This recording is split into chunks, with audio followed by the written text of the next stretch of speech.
Yang gue maksud itu adalah, gue jelas-jelas ngomong yang tidak boleh itu over treatment. Oke. Bukan, gue nggak pernah sebut sering-sering itu dalam artian kayak setiap hari boleh atau harusnya cukup sebulan sekali, enggak. Jadi kebutuhan skincare, terutama basic skincare ya, basic skincare tuh sabun, moisturizer, sunblock, itu boleh lo pakai harian. Nah, yang bermasalah apa? Kalau misalnya treatment tambahan yang apalagi yang sifatnya ada exfoliate nih. Ada yang menipiskan kulit nih. Yang sebenarnya di tahap-tahap tertentu itu bagus bikin kulit kinclong. Nah, itu boleh. Nah, misalnya apa? Misal lo laser per 2 bulan sekali. Ya, misalnya peeling, ya ganti-gantian sama peeling sebulan 2 bulan sekali. Itu oke. Terus pakai night cream yang terukur di bawah pantauan dokter yang ngasih, gitu. Itu oke. Nah, tapi kalau yang berlebihan tuh misalnya apa? Laser sebulan sampai 4 kali. Oke. Dipiling sebulan sampai 3-4 kali berbarengan sama laser. Terus dapat krim malam yang super keras isinya. Ini kan over treatment. Ini yang namanya over treatment. Oh, jadi laser tuh sebenarnya boleh apa enggak? Bagus. Laser, peeling, krim malam bagus. Tapi Anda katakan waktu itu di berita Gak boleh berlebihan. Lalu makan nasi gak berlebihan aja lu gak bagus. Iya. Ibadah berlebihan aja gak bagus. Jadi gak ada istirahat, jadi sakit. Iya. Iya, benar. Iya kan? Jadi udah diatur, Allah tuh udah atur semuanya harus balance. Dan kayak kalau kita beribadah itu kan harus balance kan, dunia akhirat. Ya treatment juga begitu, harus balance, nggak boleh berlebihan. Ada lapisan yang boleh diangkat, ada yang harus dipertahankan. Nah, secara kodrat dari Tuhan nih, kodrat Allah itu udah ada tuh siklus kulit dari yang mulai dibikin sampai dia naik ke atas ke stratum corneum, itu dari stratum basal ke atas sampai corneum tuh kira-kira 28 sampai 40 hari. Tanpa lo ngapa-ngapain, eksfoliasi natural tuh udah terjadi. Nah, cuma kan kita pengen kinclong nih. Kalau lo pengen kinclong artinya apa? Sel-sel kulit mati tuh jangan sampai numpuk di atas. Makanya di skincarein, dibersihkan. Jadi sebenarnya eksfoliasi pekerjaan-pekerjaan tambahan yang dilakukan untuk membantu proses ini berlangsung itu bagus, tapi jangan berlebihan. Nah, yang jadi masalah tuh kalau berlebihan. Jadi sebenarnya kan harus apapun yang kita kerjakan harus ada indikasi. Jadi kalau kita di medis kan segala sesuatu tuh sesuai indikasinya, bukan sesuai cicilan. Habit atau behavior dari pasien. Zaman sekarang pasien itu datang banyak yang begitu datang ke klinik, dok saya mau di laser, dok saya mau peeling, lah dia yang ngatur.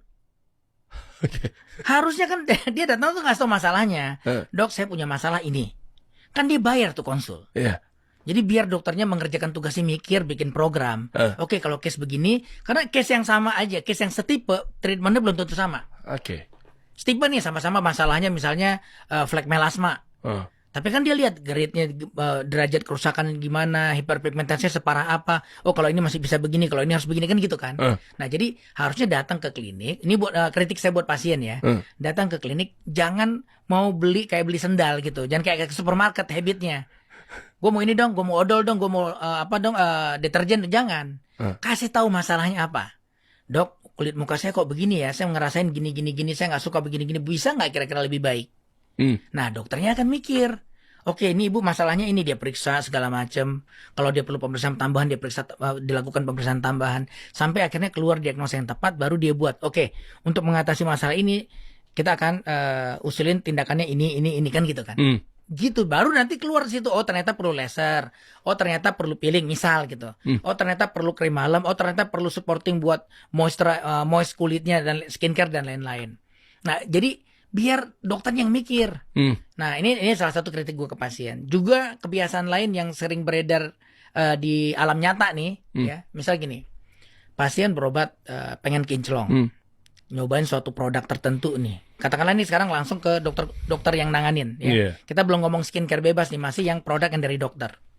Datang ke satu klinik atau ke siapapun itu yang megang dia gitu. Dia ngerasa kinclong, bagus nih pakai produknya. Dia pikir kayak selai roti. Karena bagus, enak, tambahin lagi. Nggak bisa. Jadi ingat, kulit kita itu ada turnovernya. Yang tadi siklus yang gue cerita di awal tuh. Ya. Jadi kita harus menghormati itu. Nggak bisa kita papas lebih cepat, kita paksa gitu, melebihi dari kemampuan kulit itu berregenerasi. Gitu. Akhirnya apa yang kita angkat bukan kulit yang harusnya diangkat, Justru bagian-bagian yang harus dipertahanin. Karena kulit itu kan pertahanan terluar kita, skin barrier itu pertahanan terluar kita. Kalau itu rusak ya semua rangsang luar jadi bermasalah buat kita. Oke. Nah, itu yang terjadi. Jadi misalnya awal-awal kulit sehat, coba deh liatin. Kan tadi saya ada ngasih foto kulit coba, sehat ya. Ya ini sekalian nih sebelum dimunculin, Dok, gini Dok. Kenapa juga gua manggil Dokter Tompi lagi bahwa ini yang viral itu adalah gara-gara kata-kata atau statement yang makanya ntar perlu diluruskan gitu ya. Yaitu kalau lagi perawatan nggak boleh di laser. Itu dulu nih. Yang katanya akhirnya jadi masif efek bola salju. Kalau flek nggak boleh laser. Iya, kalau flek nggak boleh laser. Yang beredar itu. Ya kan kalau flek. Tapi kata-kata tidak boleh laser. Tidak boleh laser. Padahal yang gue maksud adalah tidak boleh di laser dulu. Oh, karena lagi parah. Iya, istirahatin dulu karena skin barriernya masih bermasalah. Oke, tapi dokter Tompi, seorang dokter Tompi ini membolehkan untuk meleser nggak wajah? Nggak ngerjain. Gue ngerjain laser ke muka gue. Gue ngerjain laser ke muka gue juga, ke pasien-pasien gue. Tapi tunggu pada saat skin barriernya benar. Kalau skin barrier lagi salah, ya jangan dulu. Oh, oke. Jadi ini clear, sebenarnya ya? yang gue maksud itu istirahatkan dulu. Cuma yang beredar adalah yang ditangkap oleh sebagian orang, ya, terus diviralin adalah nggak boleh. Padahal nggak, istirahatin dulu, perbaiki skin barriernya. Setelah skin barriernya kuat, silahkan. Oh, ini analoginya kayak gua kan kena CL nih Dok. Ya kan, berapa bulan lalu main futsal. Ya kan, fisioterapi segala macamnya. Ya kan, kayaknya lagi bermasalah nih. Nggak masalah. Terus akhirnya gue bilang sama si terapisnya, gitu kan, Mas, ini saya mau main futsal, nggak usah aneh-aneh lu Der, gitu. Suruh istirahat dulu. Jangan gitu, dibegeng dulu, tunggu sembuh dulu, baru dibegeng kan gitu. Oke. Nah sama, kulit kita juga begitu. Pada saat skin barrier lagi bermasalah, kita harus hati-hati karena ya itu tadi lagi rentan malah memperburuk. Jadi kalau, dan yang gue omongin itu pun, yang tadi gue bilang sebaiknya diistirahatin dulu, itu adalah protokol gue. Jadi gue tidak menyerang, lu nggak boleh ini ya semuanya satu dunia nggak boleh, nggak, bukan begitu juga. Ya ilmu kan semua orang punya cara masing-masing ya. Misalnya teman-teman yang di luar sana sejawat gue ada yang punya protokol. Oh kalau gue pakai laser, gue hajar pakai peeling, pakai krim malam dan pakai laser. Ya silakan. Gue nggak ngurusin itu. Jadi gue kalau lagi live kan, kalau lagi live orang nanya kan, jadi diapain dong Dok? Kalau saya, kalimatnya itu tuh. Kalau saya, protokol saya di Beautiful yang saya kerjain adalah jangan di laser dulu, jangan di peeling dulu. Istirahatin dulu dari krim malam. Berapa lama? 4 sampai 6 bulan. Itu protokol gue.